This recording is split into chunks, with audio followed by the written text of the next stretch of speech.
Good morning everyone and welcome you all again in the science class. So today we are going to discuss the next topic of chapter number 5 acids, base and salts. तो इसमें जो हमारा next topic है discussion का that is turmeric. Turmeric एक दूसरा natural indicator है जिसको हम लोग यूज कर सकते हैं to find out the acidity और basicity of a solution. So if we will talk about turmeric, the natural color of turmeric is yellow. जो आपकी टर्मरिक होती है, हल्दी होती है, उसका जो नेचुरल कलर होता है वो होता है yellow. And if it is mixed with a solution that contains an acid, then it doesn't show any change in the color. जब भी किसी ऐसे सॉल्यूशन में मिक्स किया जाता है जिसमें एसिड प्रेजेंट हो तो ये किसी तरह का कोई चेंज इन कलर शो नहीं करता.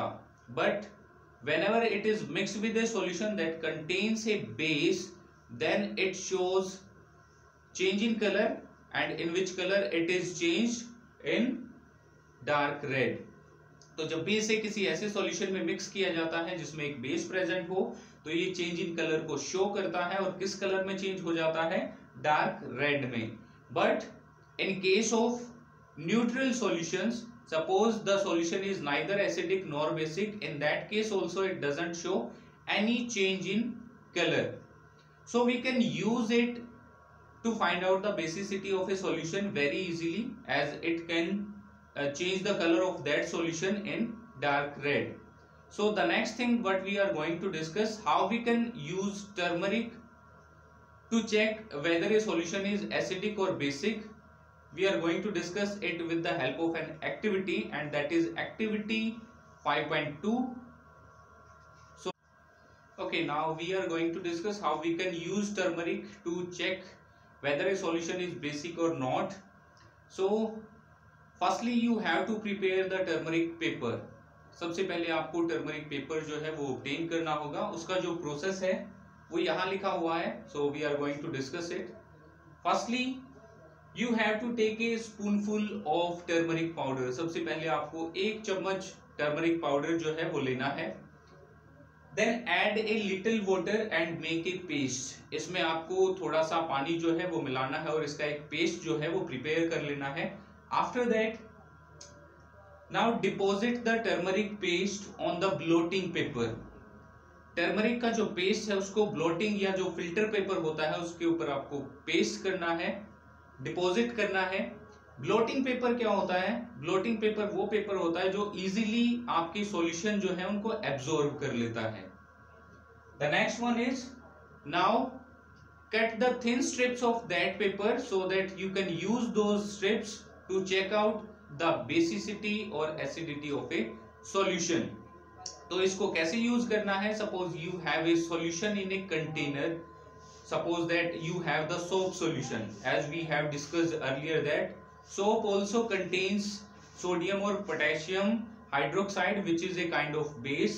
तो suppose कीजिए कि आपके पास एक particular कंटेनर में थोड़ा सा सोप सॉल्यूशन है. तो इसके बाद आपके पास जो थिन स्ट्रिप्स हैं टर्मरिक पेपर की, उनमें से एक स्ट्रिप को लीजिए और उस सॉल्यूशन के अंदर डिप कीजिए. Now check the colour of that solution, sorry that strip.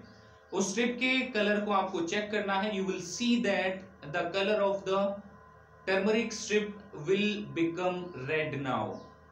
तो जब भी आप उसको सोप सॉल्यूशन के अंदर डिप करते हो तो आपको ये पता चलता है कि उसका जो कलर है वो चेंज हो गया है और वो अब रेड हो चुका है. तो इससे क्या पता चलता है कि जो सोप सॉल्यूशन है उसके अंदर एक बेस प्रेजेंट है. So the same activity you can perform with the help of different kind of solution. Suppose कीजिए आपके पास कैल्शियम हाइड्रोक्साइड का सॉल्यूशन है, लाइम वाटर है, आपके पास शुगर सॉल्यूशन है, सॉल्ट सॉल्यूशन है, या फिर आपके पास हाइड्रोक्लोरिक एसिड का सॉल्यूशन है, dilute. So in that case also you can use the same activity to check out whether there is a base or N acid in that solution. So now the next topic of discussion is China rose as a natural indicator. Next जो हम discuss करेंगे वो China rose के बारे में discuss करेंगे कि कैसे इसे नेचुरल इंडिकेटर के तौर पर यूज किया जाता है. चाइना रोज सॉल्यूशन का जो ओरिजिनल कलर होता है, जो नेचुरल कलर होता है, वो लाइट पिंक होता है. But if we add it in a solution that contains an acid, then it gives a change in color and it will change into dark pink or magenta we can say. तो अगर इसे किसी ऐसे solution में add किया जाए जिसमें आपका एसिड प्रेजेंट है, तो उस केस में क्या होगा कि ये एक चेंज इन कलर शो करेगा और चेंज कर देगा उस सॉल्यूशन की कलर को डार्क पिंक में. इसके अलावा if it is added to a solution that contains base in it, then it turns the color of that solution into green. ये उस solution के color को change कर देगा green color में. And in case of neutral solution, there will be no change in the color of that solution in which it is mixed. So now we are going to discuss how we can use it as an indicator, how we can make the indicator from the China rose flower. China rose flower से आप indicator कैसे obtain कर सकते हो उसको discuss करेंगे. So firstly what you have to do, you have to collect some China rose petals in a beaker. सबसे पहले आपको चाइना रोज जो फ्लावर है उसकी कुछ पेटल्स को लेना है एक बीकर के अंदर. After that you have to add some warm water in it. इसके बाद आपको कुछ हल्का गर्म पानी उसके अंदर मिक्स करना है. Now leave the mixture for some time so that the solution will get some color. इसके बाद जो आपका मिक्सचर है उसको कुछ टाइम के लिए छोड़ देना है ताकि आपका जो सॉल्यूशन है वो थोड़ा सा कलर जो है वो गेट कर सके. Now this coloured solution can be used as indicator. और अब जो आपके पास कलर्ड सॉल्यूशन ऑब्टेन हुआ है तो इसको आप एज ए इंडिकेटर यूज कर सकते हो to check out the acidity और basicity of a particular solution. So now we are going to discuss another activity in which there are certain chemicals and I am going to mention those chemicals.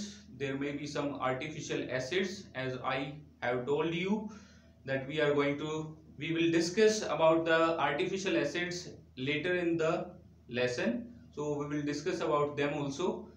तो same activity को इस तरह से आप use कर सकते हो different solutions के लिए कि कोई पर्टिकुलर सॉल्यूशन जो है वो आपका एसिडिक है या बेसिक है और उसकी एक पर्टिकुलर टेबल आप लोग बना सकते. So previously we have discussed about China rose as an indicator. We can use different solutions to check out the effect of China rose on those particular solutions. So in the activity 4 what we have to do, as we have discussed earlier about litmus, turmeric and china rose indicator, so we have to check the effect of all those three indicators on these different chemicals.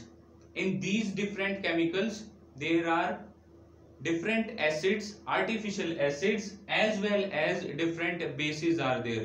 So firstly I would like to tell you about the chemical formula of all these artificial acids and bases which can be asked from you in 1 marks questions. So firstly the first chemical is hydrochloric acid. जो chemical formula होता है hydrochloric acid का HCl, ये हमने discuss किया था second chapter में stomach के बारे में जब हम डिस्कस कर रहे थे वहां पर. सेकंड जो है वो है आपका सल्फ्यूरिक एसिड. केमिकल फॉर्मूला होता है H2SO4. थर्ड जो केमिकल है वो है आपका नाइट्रिक एसिड. केमिकल फॉर्मूला होता है HNO3. फोर्थ जो है वो है आपका एसिटिक एसिड. इसका केमिकल फॉर्मूला होता है CH3COOH. नेक्स्ट है आपका sodium hydroxide.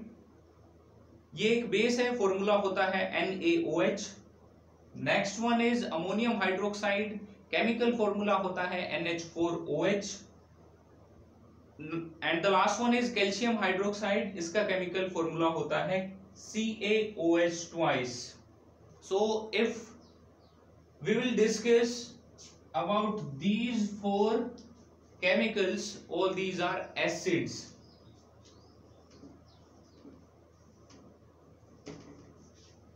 And the last 3 are base.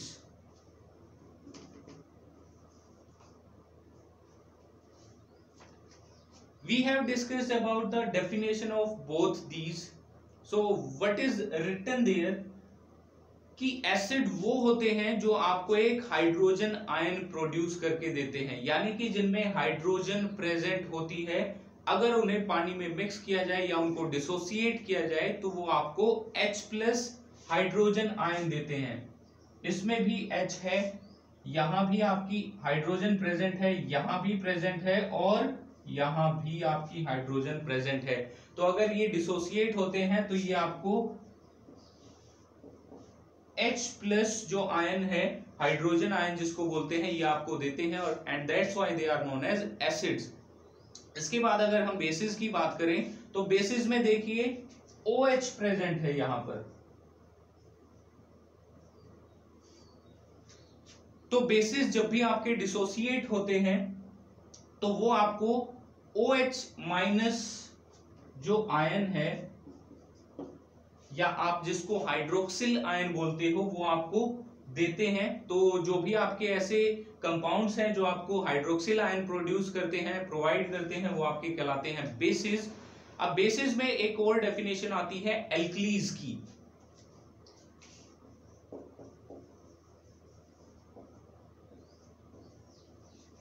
अब एल्कलीज क्या होते हैं? जितने भी आपके बेस हैं उनमें से जो बेस आपके वाटर के अंदर मिक्स करने पर डिसोसिएट हो जाते हैं, टूट जाते हैं, वो सारे के सारे आपके क्या कहलाते हैं? एल्कलीज कहलाते हैं। So today's last topic of discussion is acid rain. तो अब हम डिस्कस करेंगे एसिड रेन के बारे में।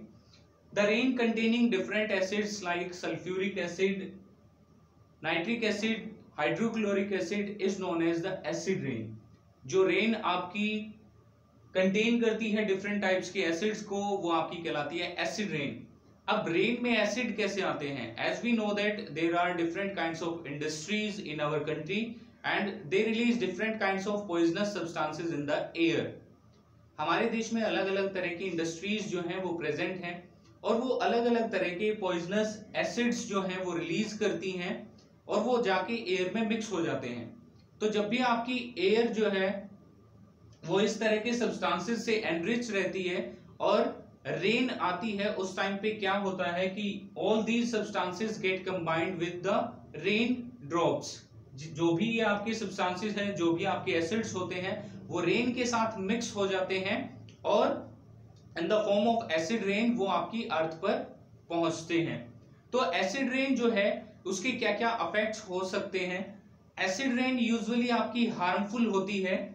जितने भी आपकी हिस्टोरिकल बिल्डिंग्स हैं या हिस्टोरिकल मॉन्यूमेंट्स हैं, उनके लिए, जो आपकी क्रॉप्स हैं उनके लिए, सॉइल है, वाटर है, प्लांट्स हैं, उन सभी के लिए हार्मफुल होती है, क्योंकि it can directly damages the soil particles as well as the plant leaves, the crops, as well as it degrade the beauty of all the historical buildings।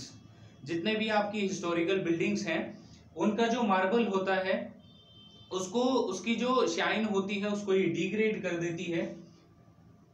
So that's all for today's class. Thank you and have a nice day.